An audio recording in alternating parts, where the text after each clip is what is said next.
I'm Angela Kelly Robeck, host of the Empowered Principal Podcast, a part of the Education Podcast Network, just like the show you're listening to now. Shows on the network are individually owned and opinions expressed may not reflect others. Find other education podcasts at edupodcastnetwork.com. Hey, welcome back. Steve here, and today I'm talking with Ron Anbar, MD. He is board certified in pediatric pulmonology and general pediatrics, and he is also the author of this incredible book called The Life Guide for Teens, Harnessing Your Inner Power to Be Healthy, Happy, and Confident. Awesome book. So much to learn. Thanks for listening. Oh, by the way, before you go, it'd be so cool if you took a second to help out the podcast. How could you do that, you ask? I'm glad you asked that question. Well, here are 3 ways. 1, you could tell a friend and share links. 2, you could go to my website and leave a review and subscribe. And 3, you could click on the link on my website homepage where it says, buy me a coffee. And by doing this, you could donate $1 or $2 to help me address the costs associated with producing the podcast. That'd be so cool. You are awesome. Enjoy the show. It's the Education Podcast, your favorite show, with lots of groovy guests and they share what they know. So crank it up to 10 and let your neighbors know that here's another show with Dr. Steve Milletto. Teaching, learning, leading, K-12. Teaching, learning, leading, K-12. Teaching, learning, leading, K-12. With Dr. Steve Milletto. Ron Anbar, MD, is a fellow of American Academy of Pediatrics. He's board certified in both pediatric pulmonology and general pediatrics. He offers counseling and hypnosis services at Centerpoint Medicine in La Jolla, California, and in Syracuse, New York. Dr. Anbar is the author of the acclaimed Changing Children's Lives with Hypnosis, A Journey to the Center, as well as a regular columnist for Psychology Today online. Dr. Anbar is the founder of Centerpoint Medicine, serving the mission of making mental health care more accessible for children. He lives in La Jolla, California. Our focus today is Dr. Anbar's book, The Life Guide for Teens, Harnessing Your Inner Power to Be Healthy, Happy, and Confident. Dr. Anbar, thanks so much for being on the show, and say hi to everyone. Hello, everyone. Thank you so much for having me. It's great to have you here, and our focus today is your book, The Life Guide for Teens, Harnessing Your Inner Power to Be Healthy, Happy, and Confident. So who's your target audience and why? Well, the teens are the target audience. The why is because teens have a lot to contend with these days. A lot of stuff is going on in the world that wasn't present years ago, or people didn't know about it, which leads them to develop anxiety and depression and stress. And so this book provides them with 180 tools they can use to help themselves, but they only have to use one to gain benefit. Very nice, very nice. All right, so let's start with this. Many teens today struggle with anxiety. What are some tools they can use to ease anxiety and manage that stress that comes with it? So first, we should ask ourselves, why are they dealing with anxiety? Because when you figure out what the problem is, you can come up with a solution. So the teens today, in addition to the normal anxiety of being a teenager, by normal, I'll say dealing with changing body, changing brain, changing hormones, changing attitudes. You were a school principal once, so you dealt with all of this stuff in high school. Teens today have to deal with a lot of sources of anxiety that did not affect children in previous generations. The internet and the access to the smartphone bring a lot of anxiety to them. For example, if something happens somewhere in the country, like a school shooting, everybody hears about it 24/7, and it seems like it's happening everywhere, and that raises the level of anxiety. Back in the 80s, when a school shooting happened, unless you watched the evening news for half an hour on one of the network broadcasting, or unless you read the newspaper, you had no idea. So teens are dealing with a lot more information than they ever had to. Also, social media gives the pressure of keeping up with other teens. They also use the phone to communicate and text each other at all hours of the day and night. Now, the trouble is, if they're doing it at nighttime, it's at the expense of sleep. When they don't sleep enough hours, and by the way, teens need to sleep 8 to 10 hours. Most teens sleep 7 or less hours. What happens when you don't sleep? Your brain doesn't work as well. One of my patients said, when you sleep, it's like when the school janitor comes at the end of the day and cleans up the school. So you don't sleep enough, the janitor can't complete his work. So the tired brain is more prone to be anxious, depressed, suicidal, and you don't think as well. You don't do as well in school. So a lot of the issues I believe that teens are facing today involves the overuse of technology. So when you asked about solutions, the first thing is reduce the amount of technology in their environment. So, for example, their electronics should be perhaps left out of the bedroom at bedtime. They might minimize their use of social media to half an hour, 2 or 3 times a day, rather than several hours a day. And it's ironic, schools sort of get the picture now that the social media and the phones are distracting, and many schools have tried to eliminate that and said, well, turn in your phones at the beginning of the period, or turn in your phones at the beginning of the school day, and we'll give it back to you at the end of the day. But parents have complained, oh, but we need to be able to reach our kids in case of emergency. So parent anxiety also contributes to the anxiety of teens. Okay, so one tool is to minimize the exposure to social media. Another tool is to learn how to regulate your emotions. So in the book, The Life Guide for Teens, one of the simple exercises is to imagine going to a safe, calm place. Imagine what you can see and hear and smell and feel and taste. And in so doing, you immerse yourself in that experience. And that experience, imagining that, is calming. And then you pick a sign, like a relaxation gesture, like crossing your fingers or making a fist, and you tell yourself, whenever I make my sign, I want to become this calm, even when I'm not imagining being in my safe place. And this is a way of developing a relaxation trigger that you can use anytime you like. So I teach this to teens, and when they get nervous, they can make the sign, and then they become calmer, and this helps them deal better with what is affecting them. That's awesome. They, one of the things that I gotta go back to the limiting technology, because you're so right. I mean, when all right, so it was a long time ago in a galaxy far, far away. There was this thing called the 80s, and I graduated from high school in 81, and and it's in those days it was awesome because I had a stepbrother who had these incredible speakers, and we put those things in the window on the weekends so we could work out in the yard and listen to this great sound coming out of the house, and now I can do it on a phone. Yeah, who needs those extra speakers anymore? And if you want some external speakers, you just put in this, little bitty things that you attach to them. And, and I think about some of the anxiety that's caused by what you just talked about. The amount of information that you find out just so fast is incredible. And, it was nice to not know about all that stuff. It's information and misinformation. And the Yes. teens don't even know which is another source of anxiety. It's just crazy. You think about how much of that stuff. It's like it was nice to be, not knowing. It's like fly, be free, man. We're good. That's and not only does it happen so fast, but like with that technology and the social media come interesting things. One of the worst fights I ever had to deal with was a kid who took a picture of another kid's tennis shoe during class without the other kid knowing. Another kid showed him that he just posted his tennis shoe on some social media network, and the kid whose shoe it was that was posted turned around and said, "Who did this?"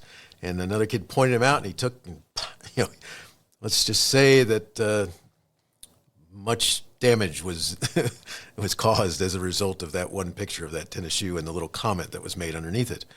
There's just any number of things. In the 1600s, poet John Milton said, "Ignorance is bliss."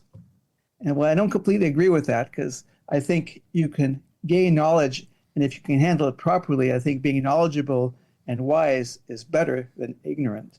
But ignorance if you don't know how to handle all this knowledge, then ignorance, I think, is bliss. There you go. There you go.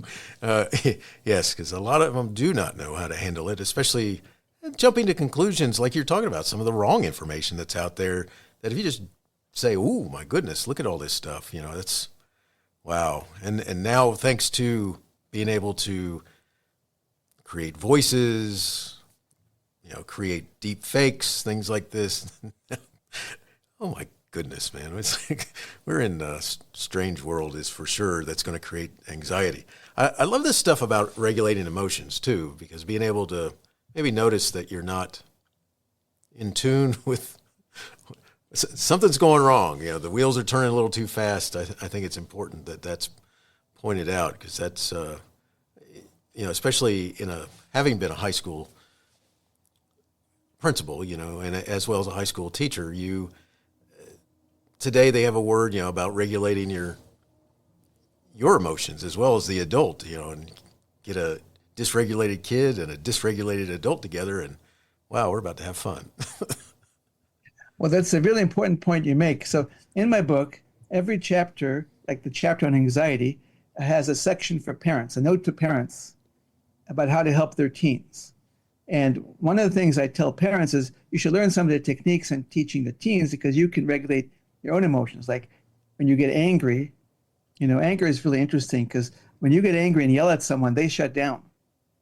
It's like useless to get angry if you're trying to convey a point to somebody else. And so it's better to learn how to control your anger.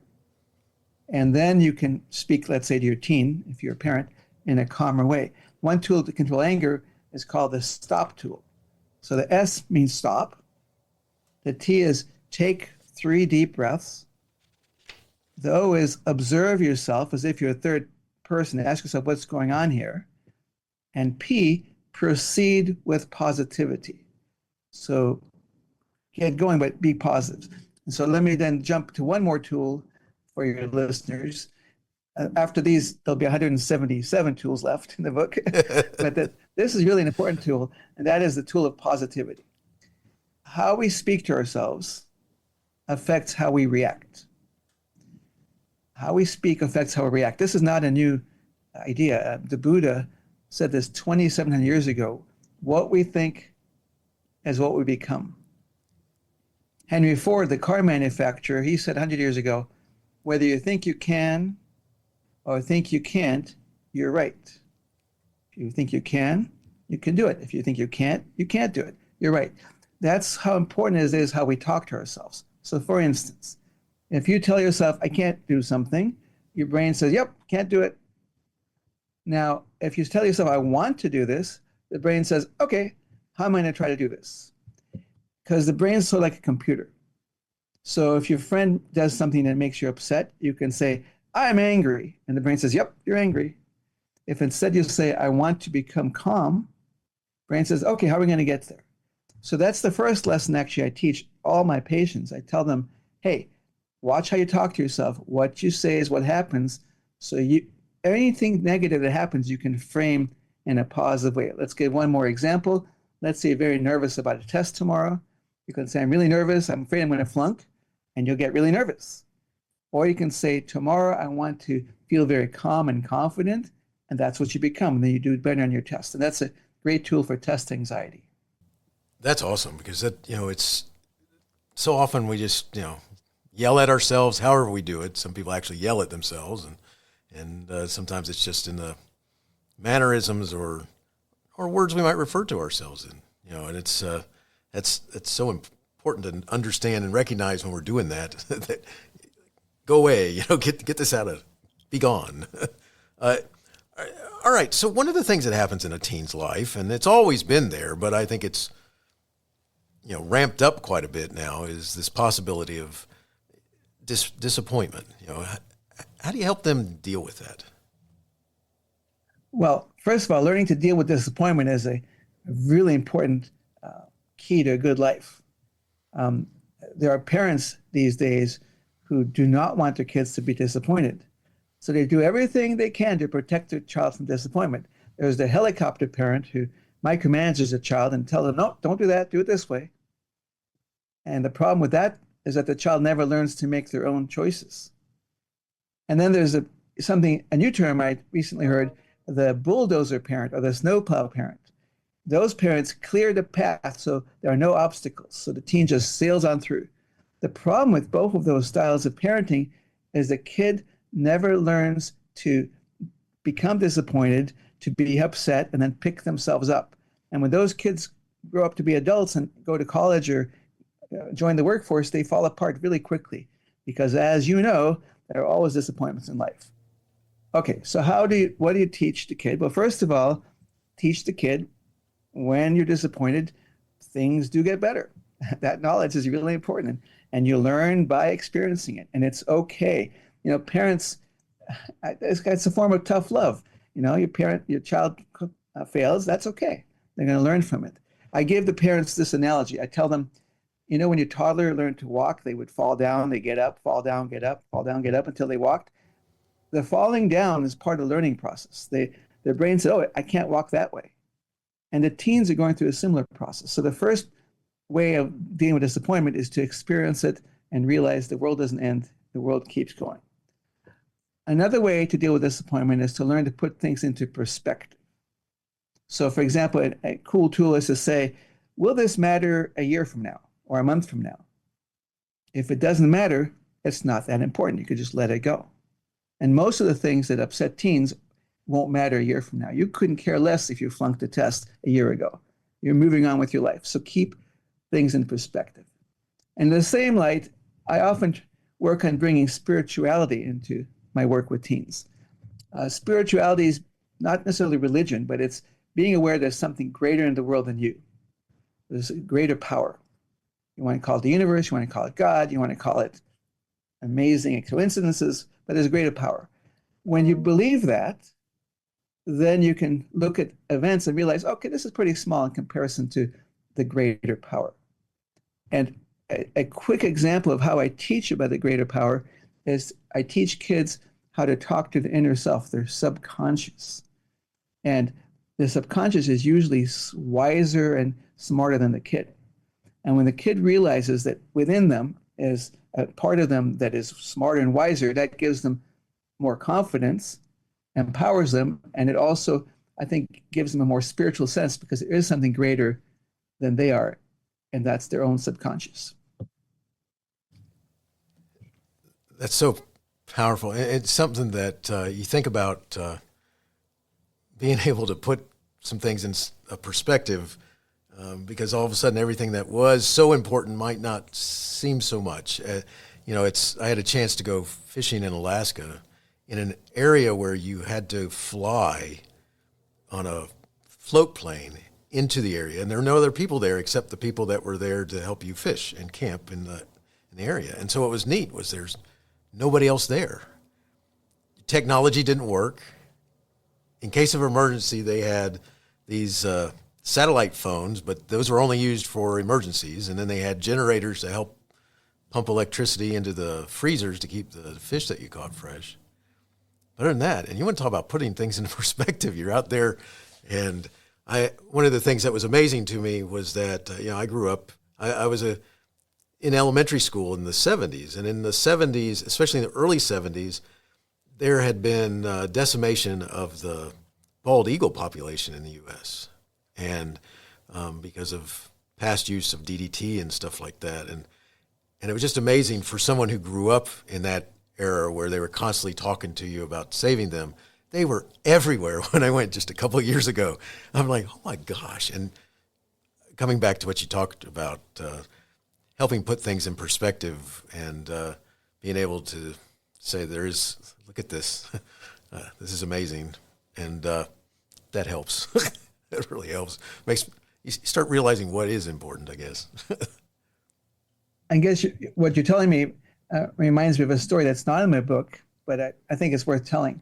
So there was a wise king once, and he thought he'd test his court helper and said, I want you to find me a ring that when a rich man puts it on, he becomes sad.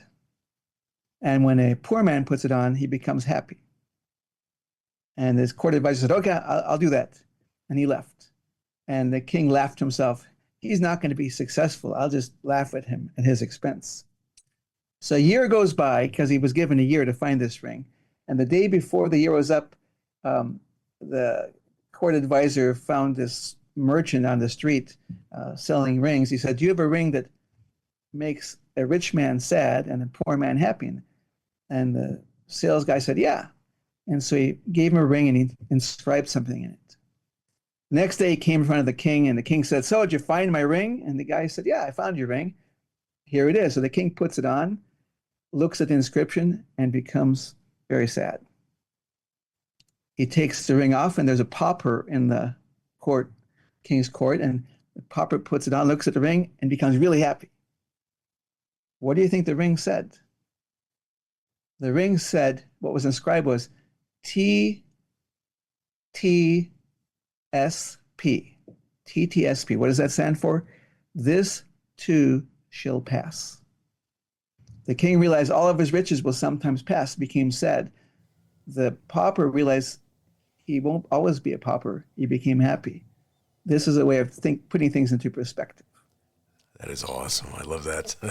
That is awesome. Love that story. Thank you for sharing. Very cool. All right. So you started talking a little bit about this, but the importance of a teen's health and the impact that sleep, getting sleep. I mean, because this is the day of, they can stream all kinds of stuff 24 hours a day.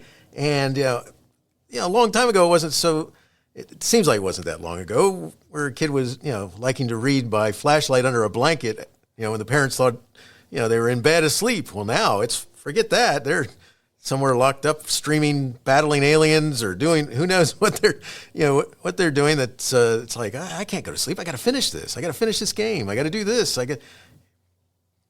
What do they need to do to improve their health? Well, so talking about health, I'm going to tell you the 5 keys to good health. Sleep is one. Exercise, a good diet, a social life, and a sense of purpose. And in the book, The Life Guide for Teens, I talk about all of those. So let's talk about sleep to start with. So as I mentioned, the average teen sleeps an hour to 3 hours less than they should every night. What happens when you don't sleep enough? We already talked about the immediate problems, but also your immune system doesn't work as well. You're more prone to illness. You won't grow as much because you grow when you're asleep. And if the immune system doesn't work, when you're older, you're more prone to cancer. I don't know if you realize that cancer occurs all the time and it's edited out by our immune system. But if your immune system fails, you're more prone to cancer. And you're more prone to being overweight. And that means you're more prone to heart attacks and strokes. So sleep is so important throughout life. Adults need 7 to 8 hours, but teens do need 8 to 10 hours. And if you need help with sleep, we have tools for that. An easy tool, if you're having trouble falling asleep, is go ahead and imagine going to that relaxing place and stay there until you fall asleep. I mentioned exercise as number 2. Why is exercise important? Because our body and mind are part of the same system. When you exercise, not only is your body becoming healthier, your heart's becoming healthier, but your mind becomes healthier. And as a bonus, if you exercise outdoors in the sunlight, the sun changes the hormone levels in our body that keep us awake in the daytime and help us fall asleep better in the nighttime. So you get a double bonus there. Good diet. In America, it's so easy to become overweight because food is so plentiful. You want to supersize that just for another 10 cents. Or I guess now it's another $1. But being overweight is really harmful to your health. And you want to eat a balanced diet. A lot of teens don't eat a balanced diet. You want vitamins in your diet. You want protein. You want good fats. You want carbs. So eat a balanced diet. And this is, of course, not just true for teen world, but for an entire life. Social life. Most teens have a social life. Some don't. Most do, and that's really important to them, and that's great. But you want to be surrounded with friends who are going to influence you in a good way, not in a bad way. So be careful with that as a teen. As an adult, especially as you head into your senior years, social life is so important. We know that seniors who do not have a social life, they die much earlier. And the last key to good life is purpose. You want to have a purpose. Now, as an adult, presumably you've found a purpose, a mission, something that, if you're lucky, you find a job that you love doing, so you never work a day in your life. That's what I have. But short of that, you might have a purpose of improving the world, and your job provides you the money to do that.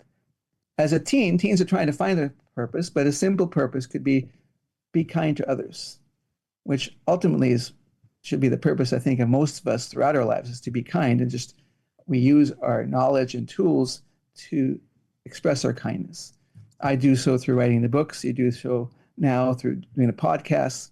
But teens can do that just by giving half their sandwich to a hungry person. And so that's a way of having purpose. And when you have those 5 keys to good life, life is good, and you can be really happy and satisfied. That's awesome. You know, it's especially as you think about the importance of those relationships, the importance of those just identifying something that is your purpose. Like you said, I think that one of the things that sometimes we get caught up in is that we have to know exactly what I'm here on earth for, as opposed to thinking putting it back into perspective a little bit and thinking about what I might be working towards, or what I want people to think of me as. Or I think it's, I think sometimes teens get caught up in that too. I mean, have you dealt with some of that where they think that they got to know now what they're doing in 20 years? Exactly. So I do a podcast as well, and I interviewed many successful people. And I always start off by asking, how did you get into your career? And by the way, if you want to hear this podcast, you can go to dranbar.com, DRANB, as in boy, AR.com. And not only can you find my book there, but you'll also find the radio show. And what struck me is only about a quarter or a third of the successful people that I talked to knew what they were doing early on. Many of them wandered through their 20s trying to figure out things for themselves.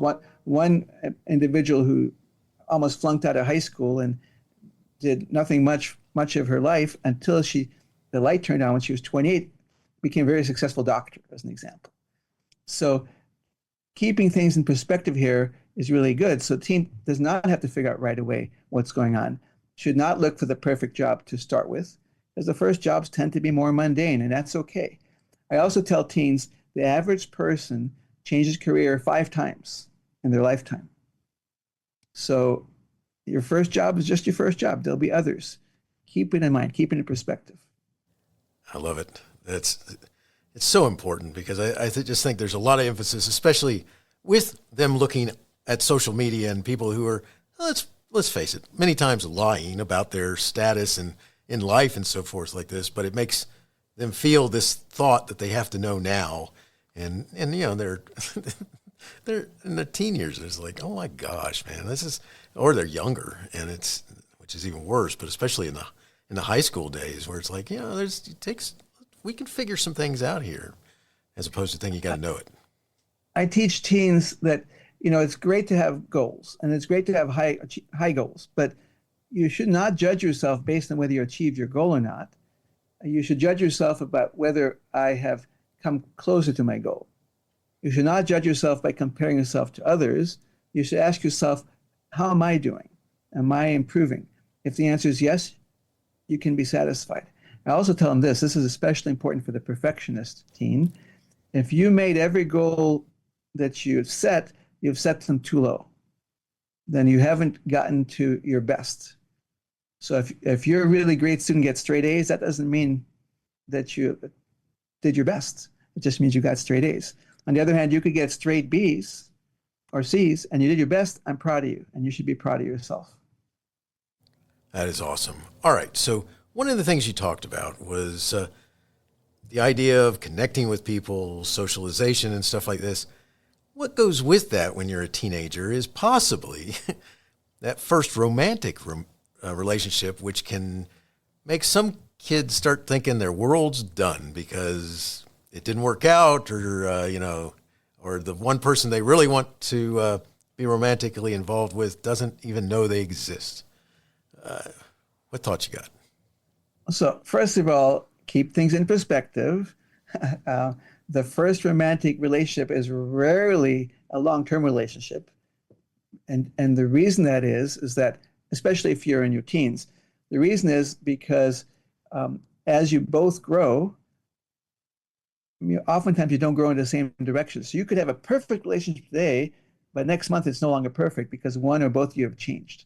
So again, don't put so much stock in that first relationship. First love is really strong. Most of us have experienced it, so we know it's strong. It's strong because it's the first time you've experienced it. But understand there'll be other experiences in the future. So keep things in perspective. Next thing I would say is if you want to think about romantic relationship, go in for the right reasons. Because if you go in for the wrong reasons, it's not going to last. The wrong reasons are even easier to list. So a wrong reason is because everybody else is doing it. Or because if I don't do it, I look stupid. Or I really want to experience an intimate relationship. I can't wait. Or I really want my partner to save me. Those are bad reasons to go into a relationship. And in the book that I wrote, there's a checklist actually. You can go through and ask yourself, am I ready? So how do you know you're ready? You feel good about yourself as a person. You're not going to ask your partner to help you out to make you feel better. That's not going to work. Because if they do that, first of all, once you feel better, they may not like you anymore because they wanted to help you, they want to rescue you. Or you may not like them because you won't need them anymore. So that's sort of a simple reason why that's not a good idea. You want to go feeling good about yourself, and your focus is you want to share with your partner how you feel, and you want to help them out. So you want to help your partner, okay? And make sure that you're on the same page. Are you going into a relationship just to experience it for a few days or weeks, or are you looking for a long-term partner? Make sure that before you even get in a relationship, are you on the same page? Because if you're not, it's going to falter. So those are some of the things that you can think about in terms of whether you're ready for a relationship and are you in a relationship with the right partner. That's awesome. It's pop culture is filled with references to that one love affair, that one love that just escaped or didn't work out, or, they can go take a hike or whatever. And it's just funny because it makes it so serious that, I think that it impacts us, because it's always been that. I mean, you go back before there were records and stuff like that. And I know records is old school too, but it's thanks to the millennials. What's that? Yeah. What's a record? Yeah. What's a CD? You're right. Right. Yeah. Now they're doing that. I think pop culture and a lot of people confuse love and lust. So if you're falling head over heels for someone, that's at best a combination of love and lust. It might be more lust. And that doesn't last. Again, it might be perfect at the moment, but people will change. It doesn't last. And when people get together, even get married because they love each other, lust each other, when the love lust dissipates, and if they have nothing else in common, the marriage falls apart. Half of adults get divorced. I think it's because you have this idea that if you love someone, this must be the right partner for you. That's not enough. Love is great, but it's only part of an equation of a good relationship. You want to be able to be friends. You want to have common values. If one of you is religious, ideally your partner also has the same ideas about religion, because that's important to people, if it's important. So you want to be able to be friends even if the love wanes. And so when we do the old marriage vows, till death do we part, the way you get there is when the lust wanes, when people get older and stuff, you still have so much in common, you want to remain in your partnership. And again, that's part of the clues to having a good relationship. Awesome. I love it. One of the things I want to make sure that I talk about is some of the formatting of your book. Each chapter features a teen-to-teen segment provided by one of your patients for your readers. I think this is really cool. Why do you think it is important for teens to hear from other teens on these topics you're talking about? Oh, what do I know? I'm an old fogey. So I'm hoping that some teens who don't respect the elders will respect their ideas of their fellow teens. I'll tell you, I'm so fortunate as I was writing this book. I see patients actively. I'd let patients read chapters, and they'd say, "Oh, this should be in it." And I say, "Okay, let me get a quote from you." So this book was I had 50 teens contributing to writing it.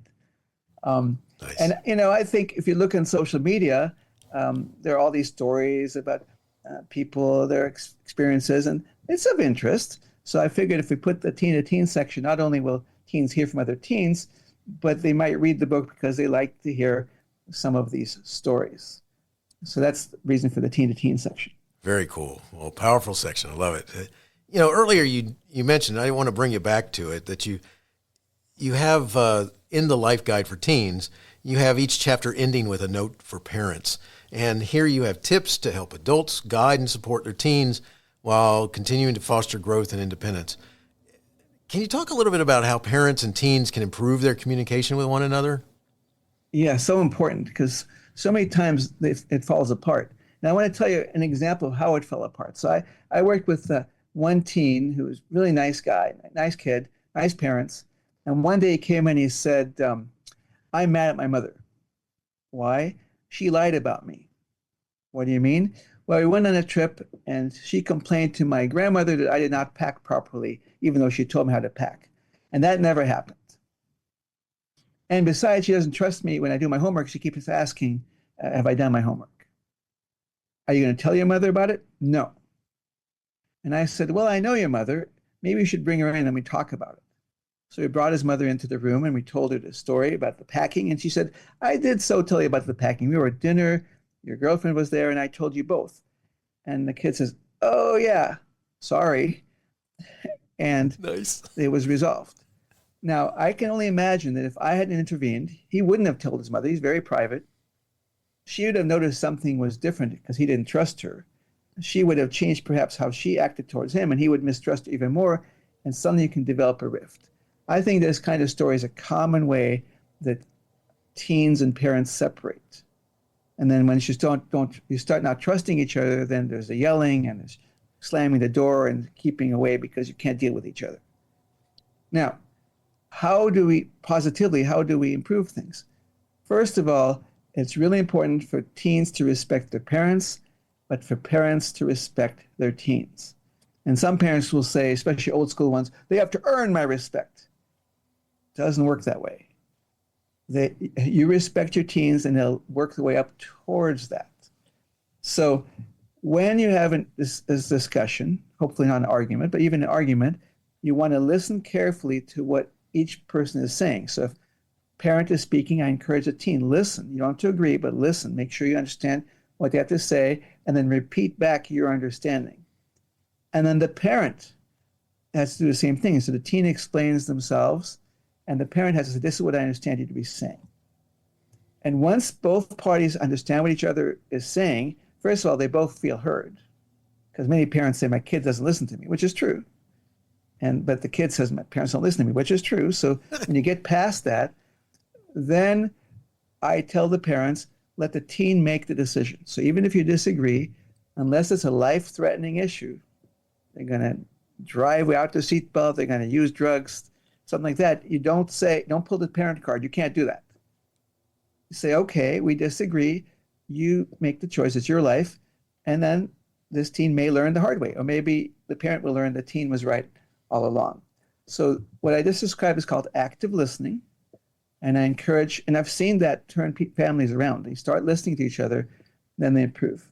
Now, it doesn't always work. I remember one time I was teaching this to parents and a child, and the father kept interrupting the child, saying, I already know what she thinks. I already know what she thinks. This is stupid. I don't want to do this. I don't want to hear her. And they actually fired me. I said, okay. Nice. I think this family was beyond repair, at least on this end, because the parents weren't willing. But fortunately, that's an unusual occurrence. That's rough right there. That's because that's a kind of a brick wall. we're not going beyond that. That's great information there, because one of the things that it's so easy to just put up that wall, and it could happen between that parent and that child just over something you didn't even realize that you were stepping on hollow ground there or something like that, and they didn't like the way you said it. They didn't like the way you said something about their friend or something. There's any number of things that you may not even realize you did it, which I think is. And as I said before, with anger, if the parent starts yelling at the kid shuts down. You might as well save your breath. You could think the child is hearing, but they're not even listening to you. So say things calmly. And if either the child or parent is upset, don't talk then. Wait until you both calm down, then talk about it. Some families don't like that because when you talk about it, people get inflamed again. But again, if people are inflamed, they don't hear each other. So if you really want to help your teen, most parents do, then you need to wait for those calm times. And that also brings us to the idea of punishment. Punishments do not typically help much. If a teen is remorseful about something they did, that's enough. Because what's your goal? The goal is for the teen to learn. So if the teen learned and it feels badly, then that's fine. You don't have to punish them in addition. And if you overpunish, the teen will, by overpunishing, you're going to ground them for a week for getting a poor test grade, right? That's overpunishing. Then the teen just is resentful about the punishment, holds it against you, and still doesn't learn a lesson, still won't study because of that. So, if somebody didn't do well on a test, what you should do is sit down with your teen and say, why do you think you didn't do well on the test? Sometimes they say, I don't know. Well, let's find out. Did you get the copy of the test back from the school? Did you look at the problems? Did you know it? And maybe you got too nervous, or did you not study enough? So you want to sort of problem solve.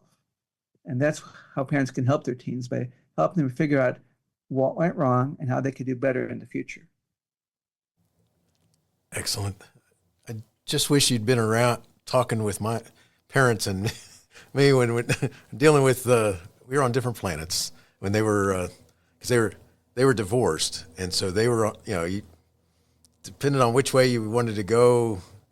I don't know, without going into details, it's just one of those things. And so I bring it forward to a modern world, and with all the other things that are there to cause splits to happen and stuff like that, it's just powerful advice. So I love that information you're talking about.